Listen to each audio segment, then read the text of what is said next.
청와대에서 정군 지휘관 회의를 하면서 이렇게 구호를 붙인 사례는 사실 매우 드뭅니다. 그러니까 이거 청와대 여기 대통령 만나기 전에 이번에 우리 구호 외칩시다.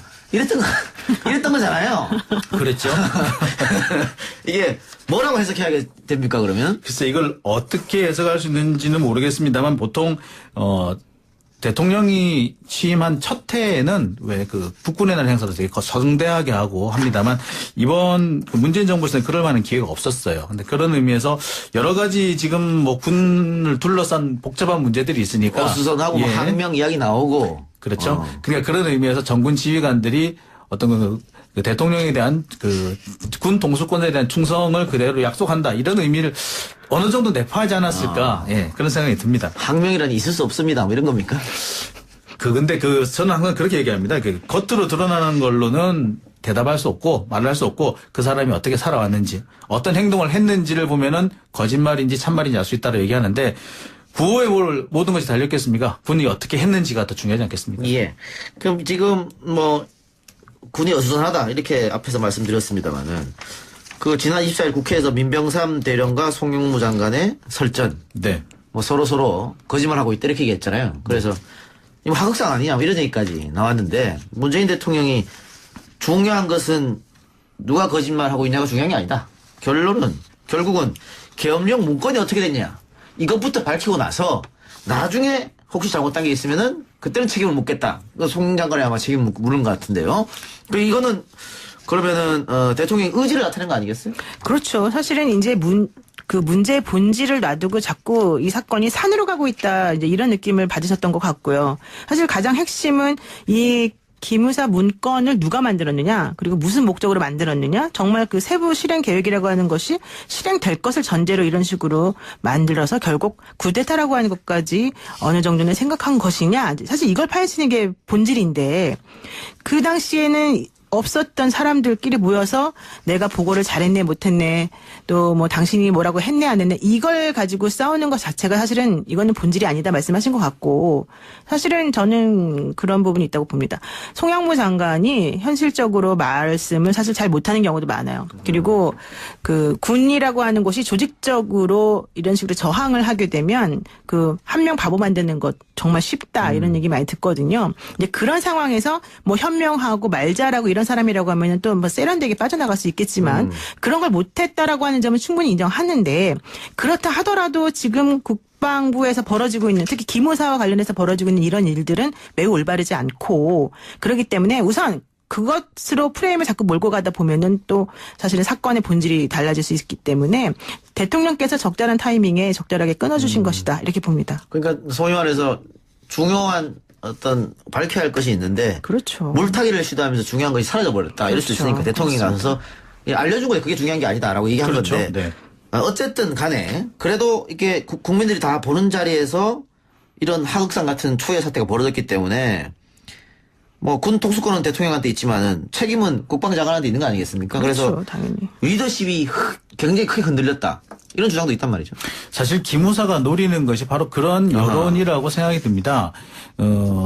기무사, 자, 여기서 우리 기무사가 어떤 곳인지를 좀 살펴봐야 되는데요. 방첩부대입니다. 군 내에 침투한 간첩을 잡는 그런 방첩부대인데 원래 간첩은 간첩이 잡는 겁니다.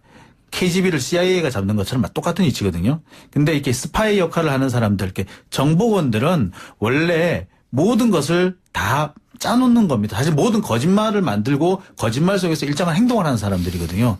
그렇기 때문에 우리가 기무사의 발언은 반드시 믿을 수만은 없다라는 거를 좀 이분들 역시 현재 정보 활동이나 어떤 그 공작 활동의 일환으로 이런 행동을 할 수도 있다라는 것. 그리고 만약에 그렇게 한다면 모든 사람들이 깜빡 속아 넘어갈 수 있는 그런 상황일 수도 있다라는 점을 좀 감안을 하셨으면 좋겠습니다. 바로 그런 점을 노리고 사실 이게 뭐 국방부 장관이 이렇다 저렇다 뭐 무슨 말 했다 안 했다라고 하면서 제일 위협받은 것이 바로 기무사 개혁과 이 국방 개혁이라는 문제가 제일 흔들리고 있었거든요. 그러니까 결국에는 초점을 엉뚱한 데로 돌려서 국방 개혁과 기무 개혁을 무산시키려는 의도가 아닌가 저는 그렇게 의심을 하고 있습니다. 예. 그런데 대통령이 일단은 중요한 것은 계엄사 문건이다라고 하면서 송영무 장관을 포함한 관계자들의 잘잘못을 따져서 책임 경중에 따라 합당한 조치를 취하겠다 이렇게 말했습니다. 이 얘기는 뭔 뜻일까요? 사실 송영무 장관이 이제 문정인 특보하고 여러 가지 이제 설왕설래 할 때에도 그렇게까지 얘기를 심하게 하지 않고 있다가 막판에 한번 이제 코멘트가 청와대에서 나온 적이 있었어요.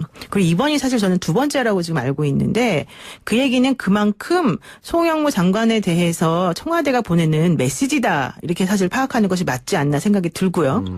또 그 메시지의 방향이 무엇이냐 하는 것은 아마 스스로도 잘 알 겁니다. 왜냐하면 오늘 송영무 장관이 뭐라고 얘기했냐면 자리에 연연하지 않겠다. 나는 다만 기무사 개혁에라고 하는 그 나의 소임을 다하는 쪽으로 신경 쓰겠다 이런 얘기를 했거든요. 그 얘기는 일단 본인에게 주어진 임무를 다 철저하게 이행을 잘 하고 그리고 난 다음에 본인에게 책임을 물을 것이 있으면 책임지겠다 이런 뜻으로 들립니다. 이것이 아마 그 청와대나 대통령께서 얘기하고 있는 요구하고 있는 사항인 것 같고요. 또 그것이 아마 이제 국민들도 그와 같은 방식으로 생각하고 있는 게 아닌가 생각이 듭니다.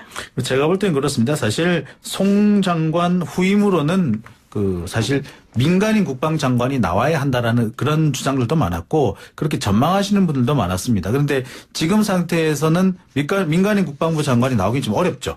그렇다고 본다면 송 장관이 마지막으로 할 수 있는 최선을 다하라는 그런 어떤 메시지가 아닌가 이런 생각도 좀 듭니다. 사실 그런 얘기도 들었어요. 그 국방부 내에서 지금 현재 송 장관도 사실 육사 출신이고 그 안에서 잔뼈가 굵으신 분인데 이분을 이렇게 흔들어댄다고 한다면 다른 누구를 그 자리에 앉혔을 때 제대로 되겠느냐 이런 얘기 많이 나오거든요. 그러니까 물론 뭐 군내 사정을 뭐 제가 정확히 아는 건 아니지만 그럼에도 불구하고 그런 종류의 걱정이나 우려 같은 게 있다는 것은 어느 정도 우리가 좀 생각해야 될 것 같아요. 사성 장군 출신이니까 흔들 수 있는데 전혀 다른 그렇죠. 사람이 오면 외부에서 간다면 사실은 뭐 그거는 사실 그래서 이제 우리 문재인 정부가 처음 출범할 때는 이 송영무 장관이 아니라 다른 분을 좀 생각을 하셨던 모양이에요. 그런데 이제 그분이 좀 안 되는 바람에 송영무 장관이 대안이 된 것인데 참 지금으로 보면은 그 점도 좀 아쉬운 것 같습니다. 누구보다 국민을 두려워하는 군대가 되어야 합니다. 기무사의 세월호 유족 사찰과 겸연금 토는 그 자체만으로도 있을 수 없는 구시대적이고 불법적인 일탈행위입니다. 본연의 임무에 충실하여 국방력 강화에 기여하는 기무사가 되어야 합니다. 기무사 개혁 방안에 대해서도 별도로 조속히 마련해 주길 바랍니다. 방위사업 비리 역시 국민을 배신한 중대한 이적 행위입니다. 군이 충성할 대상은 오직 국가와 국민이라는 점을 명심해 주기 바랍니다.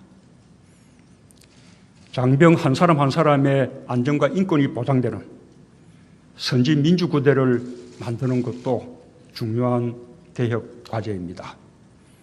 다시는 국민 누군가의 소중한 딸, 아들이 부당하게 희생을 강요받거나 목숨을 잃는 일이 없어야 할 것입니다. 국민들은 군대 내 성비위 문제를 아주 심각하게 생각하고 있습니다. 불미스러운 일로 군의 사기를 떨어뜨리는 일이 다시는 되풀이되지 않도록 특단의 노력을 강구해 주시기 바랍니다. 지휘관부터 솔선수범하여 민주적이고 성평등한 조직 문화를 확립해 주기 바랍니다. 국방개혁은 정권 차원을 넘어 국가의 존립에 관한 것입니다. 나는 군 통수권자로서 국방개혁을 완수하기 위한 모든 지원을 아끼지 않을 것입니다. 예산과 제도의 기반을 강화해 여러분과 함께 반드시 개혁을 성공시킬 것입니다. 국방개혁에 필요한 법제화가 조기에 이루어지도록 국회는 물론 국민과의 소통에도 힘써주기 바랍니다. 오늘 우리 군이 개혁의 주체가 되어 강도 높은 개혁 방안을 준비한 것을 높이 평가합니다. 시대적 요구와 국민의 눈높이에 맞는 개혁안이 마련되었습니다. 군은 개혁의 핵심 주체이고 장병들의 사기와 충성심은 가장 강력한 개혁의 동력입니다. 군심을 하나로 결집해 개혁 과제를 완수해 주기 바랍니다. 급변하는 안보 환경과 불확실성 속에서 많은 토론을 거쳐 오늘 보고대를 잘 준비해 주신 국방장관과 합참의장, 각 군 총장들에게 감사드립니다. 또 함께 참여해 준 야전 지휘관들에게도 감사드립니다. 오늘 국민들께 보고할 기본 방향과 또 토의 내용을 바탕으로 안보 상황 변화를 주시하면서 최적의 군 구조 개혁안을 완성해 주기 바랍니다. 오늘 여러분을 보니 우리 군의 미래가 아주 기대됩니다. 국방개혁 2.0으로 우리 군은 완전히 새롭게 태어날 것입니다. 스스로에게 당당하고 국민에게 신뢰와 존경을 받는 자랑스러운 우리 군의 역사를 이어나가게 될 것입니다. 오늘 이 자리에 모인 군 지휘관들은 개혁을 선도하는 리더들입니다. 리더가 먼저 변해야 합니다. 국방개혁을 염원하는 국민 명령을 받들어 전장에서 싸우듯 개혁이 잘 실천되도록 만전을 기해 주시기 바랍니다. 사실 파악하는 것이 맞지 않나 생각이 들고요. 또 그 메시지의 방향이 무엇이냐 하는 것은 아마 스스로도 잘 알 겁니다. 왜냐하면 오늘 송영무 장관이 뭐라고 얘기했냐면 자리에 연연하지 않겠다. 나는 다만 기무사 개혁에라고 하는 그 나의 소임을 다하는 쪽으로 신경 쓰겠다 이런 얘기를 했거든요. 그 얘기는 일단 본인에게 주어진 임무를 다 철저하게 이행을 잘 하고 그리고 난 다음에 본인에게 책임을 물을 것이 있으면 책임지겠다 이런 뜻으로 들립니다. 이것이 아마 그 청와대나 대통령께서 얘기하고 있는 요구하고 있는 사항인 것 같고요. 또 그것이 아마 이제 국민들도 그와 같은 방식으로 생각하고 있는 게 아닌가 생각이 듭니다. 제가 볼 때는 그렇습니다. 사실 송 장관 후임으로는 사실 민간인 국방장관이 나와야 한다라는 그런 주장들도 많았고 그렇게 전망하시는 분들도 많았습니다. 그런데 지금 상태에서는 민간인 국방부 장관이 나오기 좀 어렵죠. 그렇다고 본다면 송 장관이 마지막으로 할 수 있는 최선을 다하라는 그런 어떤 메시지가 아닌가 이런 생각도 좀 듭니다. 사실 그런 얘기도 들었어요. 그 국방부 내에서 지금 현재 송 장관도 사실 육사 출신이고 그 안에서 잔뼈가 굵으신 분인데 이분을 이렇게 흔들어야 된다고 한다면 다른 누구를 그 자리에 앉혔을 때 제대로 되겠느냐 이런 얘기 많이 나오거든요. 그러니까 물론 뭐 군내 사정을 뭐 제가 정확히 아는 건 아니지만 그럼에도 불구하고 그런 종류의 걱정이나 우려 같은 게 있다는 것은 어느 정도 우리가 좀 생각해야 될 것 같아요. 사성 장군 출신이니까 흔들 수 있는데 전혀 다른 그렇죠. 사람이 오면 외부에서 간다면 사실 뭐 그거는 사실 그래서 이제 우리 문재인 정부가 처음 출범할 때는 이 송영무 장관이 아니라 다른 분을 좀 생각을 하셨던 모양이에요. 그런데 이제 그분이 좀 안 되는 바람에 송영무 장관이 대안이 된 것인데 참 지금으로 보면은 그 점도 좀 아쉬운 것 같습니다. 누구보다 국민을 두려워하는 군대가 되어야 합니다. 기무사의 세월호 유족 사찰과 겸연금 토는 그 자체만으로도 있을 수 없는 구시대적이고 불법적인 일탈 행위입니다. 본연의 임무에 충실하여 국방력 강화에 기여하는 기무사가 되어야 합니다. 기무사 개혁 방안에 대해서도 별도로 조속히 마련해 주길 바랍니다. 방위사업 비리 역시 국민을 배신한 중대한 이적 행위입니다. 군이 충성할 대상은 오직 국가와 국민이라는 점을 명심해 주기 바랍니다. 장병 한 사람 한 사람의 안전과 인권이 보장되는 선진 민주구대를 만드는 것도 중요한 개혁 과제입니다. 다시는 국민 누군가의 소중한 딸, 아들이 부당하게 희생을 강요받거나 목숨을 잃는 일이 없어야 할 것입니다. 국민들은 군대 내 성비위 문제를 아주 심각하게 생각하고 있습니다. 불미스러운 일로 군의 사기를 떨어뜨리는 일이 다시는 되풀이되지 않도록 특단의 노력을 강구해 주시기 바랍니다.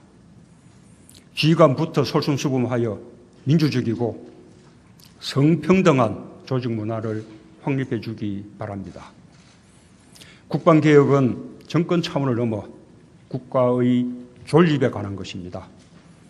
나는 군 통수권자로서 국방개혁을 완수하기 위한 모든 지원을 이제 그 문제의 본질을 놔두고 자꾸 이 사건이 산으로 가고 있다 이제 이런 느낌을 받으셨던 것 같고요. 사실 가장 핵심은 이 기무사 문건을 누가 만들었느냐, 그리고 무슨 목적으로 만들었느냐, 정말 그 세부 실행 계획이라고 하는 것이 실행될 것을 전제로 이런 식으로 만들어서 결국 쿠데타라고 하는 것까지 어느 정도는 생각한 것이냐, 사실 이걸 파헤치는 게 본질인데, 그 당시에는 없었던 사람들끼리 모여서 내가 보고를 잘했네 못했네, 또 뭐 당신이 뭐라고 했네 안 했네, 이걸 가지고 싸우는 것 자체가 사실은 이거는 본질이 아니다 말씀하신 것 같고, 사실은 저는 그런 부분이 있다고 봅니다.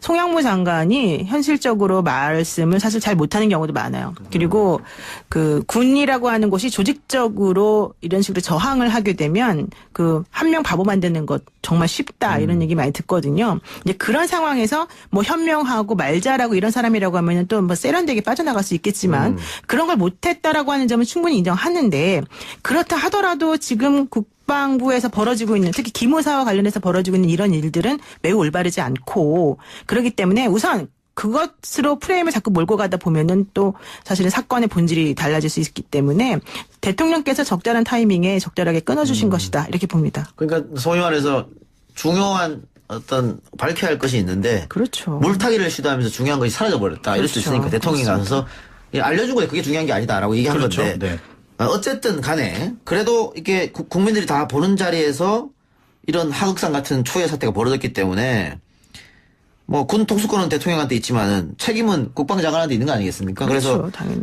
리더십이 굉장히 크게 흔들렸다. 이런 청와대에서 정군 지휘관 회의를 하면서 이렇게 구호를 붙인 사례는 사실 매우 드뭅니다. 그러니까 이거 청와대 여기 대통령 만나기 전에 이번에 우리 구호 외칩시다. 이랬던 거잖아요. 그랬죠. 이게 뭐라고 해석해야 됩니까 그러면? 글쎄 이걸 어떻게 해석할 수 있는지는 모르겠습니다만 보통 대통령이 취임한 첫 해에는 왜 그 국군의 날 행사도 되게 성대하게 하고 합니다만 이번 그 문재인 정부에서는 그럴 만한 기회가 없었어요. 근데 그런 의미에서 여러 가지 지금 뭐 군을 둘러싼 복잡한 문제들이 있으니까 어수선하고 뭐 항명 이야기 나오고 그렇죠. 그러니까 그런 의미에서 정군 지휘관들이 어떤 그 대통령에 대한 그 군 동수권에 대한 충성을 그대로 약속한다 이런 의미를 어느 정도 내포하지 않았을까 예, 그런 생각이 듭니다. 항명이라니 있을 수 없습니다. 뭐 이런 겁니까? 근데 저는 항상 그렇게 얘기합니다. 겉으로 드러나는 걸로는 대답할 수 없고 말을 할 수 없고 그 사람이 어떻게 살아왔는지 어떤 행동을 했는지를 보면은 거짓말인지 참말인지 알 수 있다고 얘기하는데 구호에 모든 것이 달렸겠습니까? 군이 어떻게 했는지가 더 중요하지 않겠습니까? 예. 그럼 지금 뭐 군이 어수선하다 이렇게 앞에서 말씀드렸습니다만은 그 지난 24일 국회에서 민병삼 대령과 송영무 장관의 설전. 네. 뭐 서로 거짓말하고 있다 이렇게 얘기했잖아요. 그래서 이거 하극상 아니냐 뭐 이런 얘기까지 나왔는데 문재인 대통령이 중요한 것은 누가 거짓말하고 있냐가 중요한 게 아니다. 결국은 계엄령 문건이 어떻게 됐냐 이것부터 밝히고 나서 나중에 혹시 잘못한 게 있으면은 그때는 책임을 묻겠다. 송 장관이 아마 책임을 물은 것 같은데요. 이거는 그러면은 대통령의 의지를 나타낸 거 아니겠어요? 그렇죠. 사실은 주장도 있단 말이죠. 사실 기무사가 노리는 것이 바로 그런 여론이라고 생각이 듭니다. 여기서 우리 기무사가 어떤 곳인지를 좀 살펴봐야 되는데요. 이게 방첩부대입니다. 군 내에 침투한 간첩을 잡는 그런 방첩부대인데 원래 간첩은 간첩이 잡는 겁니다. KGB를 CIA가 잡는 것처럼 똑같은 위치거든요. 근데 이렇게 스파이 역할을 하는 사람들, 이렇게 정보원들은 원래 모든 것을 다 짜놓는 겁니다. 사실 모든 거짓말을 만들고 거짓말 속에서 일정한 행동을 하는 사람들이거든요. 그렇기 때문에 우리가 기무사의 발언은 반드시 믿을 수만은 없다라는 거를 좀 이분들 역시 현재 정보 활동이나 어떤 그 공작 활동의 일환으로 이런 행동을 할 수도 있다라는 것. 그리고 만약에 그렇게 한다면 모든 사람들이 깜빡 속아 넘어갈 수 있는 그런 상황일 수도 있다라는 점을 좀 감안을 하셨으면 좋겠습니다. 바로 그런 점을 노리고 사실 이게 뭐 국방부 장관이 이렇다 저렇다 뭐 무슨 말 했다 안 했다라고 하면서 제일 위협받은 것이 바로 기무사 개혁과 이 국방 개혁이라는 문제가 제일 흔들리고 있었거든요. 그러니까 결국에는 초점을 엉뚱한 데로 돌려서 국방 개혁과 기무 개혁을 무산시키려는 의도가 아닌가 저는 그렇게 의심을 하고 있습니다. 예. 그런데 대통령이 일단은 중요한 것은 계엄사 문건이다라고 하면서 송영무 장관을 포함한 관계자들의 잘잘못을 따져서 책임 경중에 따라 합당한 조치를 취하겠다 이렇게 말했습니다. 이 얘기는 뭔 뜻일까요? 사실 송영무 장관이 이제 문정희 특보하고 여러 가지 이제 설왕설래 할 때에도 그렇게까지 얘기를 심하게 하지 않고 있다가 막판에 한번 이제 코멘트가 청와대에서 나온 적이 있었어요. 그리고 이번이 사실 저는 두 번째라고 지금 알고 있는데 그 얘기는 그만큼 송영무 장관에 대해서 청와대가 보내는 메시지다 이렇게